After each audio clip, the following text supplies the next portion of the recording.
Bonjour et bienvenue dans cette nouvelle vidéo dans laquelle nous allons voir comment afficher les dates dans un tableau croisé dynamique de manière différente que par leur valeur qui est présente finalement dans le tableau de données de base. Ce tableau de données, il y a sur la colonne A les dates, sur la colonne B les montants. Et nous avons en colonne C et en colonne D ce qui s'appelle année data et mois data, qui est tout simplement une formule qui isole l'année ou le mois de la date qui est présente en colonne A. Normalement, nous n'en aurons pas besoin, mais c'est tout simplement juste pour montrer qu'effectivement, lorsqu'on va grouper les informations dans le tableau croisé dynamique par année et par mois, que ces informations-là sont bien distinctes de ces deux colonnes-là. Donc on va sélectionner ici notre tableau de données, cliquer sur insertion et tableau croisé dynamique et OK pour insérer ce tableau croisé dynamique sur une nouvelle feuille. On va donc sélectionner les dates en ligne et le montant en valeur pour pouvoir afficher la somme de ces montants-là par date. En l'occurrence et par défaut, on voit donc toutes les dates qui sont présentes dans notre tableau de données. Et on veut ici les afficher par au minimum mois et année. On va donc cliquer droit sur ces informations-là, cliquer sur grouper et à partir de cette boîte de dialogue, sélectionner mois et année et donc les mettre en surbrillance. On va cliquer sur OK et cela nous permet automatiquement de regrouper par année et par mois l'ensemble des montants.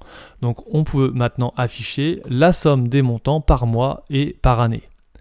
C'est une information intéressante qui peut être du coup affichée d'une manière différente puisque on pourra noter que dans nos paramètres des champs de tableau croisé dynamique, on a une nouvelle valeur qui s'appelle année qui est apparue au niveau des lignes.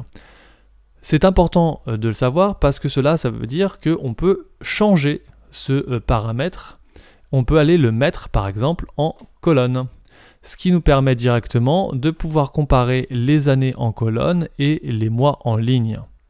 C'est souvent une vue qui sera préférée justement pour des questions de comparaison de performance. Ici, c'est d'autant plus important de noter que cette valeur-là est bien créée par Excel au niveau du tableau croisé dynamique, puisque c'est une valeur qui n'existe pas, cette valeur année, elle n'existe pas dans le tableau des données. Dans le tableau des données, on avait les valeurs année data et mois data, mais en faisant du coup le groupement ici, Excel a créé cette valeur année. Ce qui est très intéressant puisque du coup ça nous permet effectivement de l'utiliser comme un champ autre.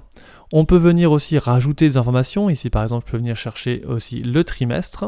Alors, par défaut, tout s'est remis en ligne.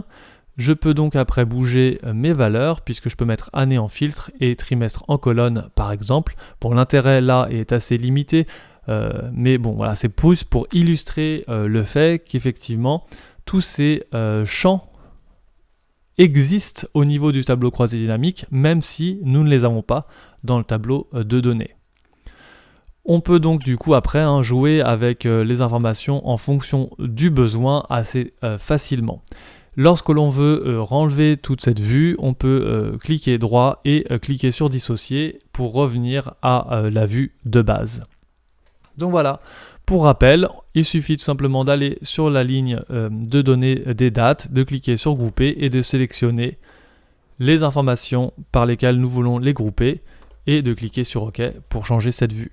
J'espère que cette vidéo vous sera utile. N'hésitez pas à laisser vos questions en commentaire.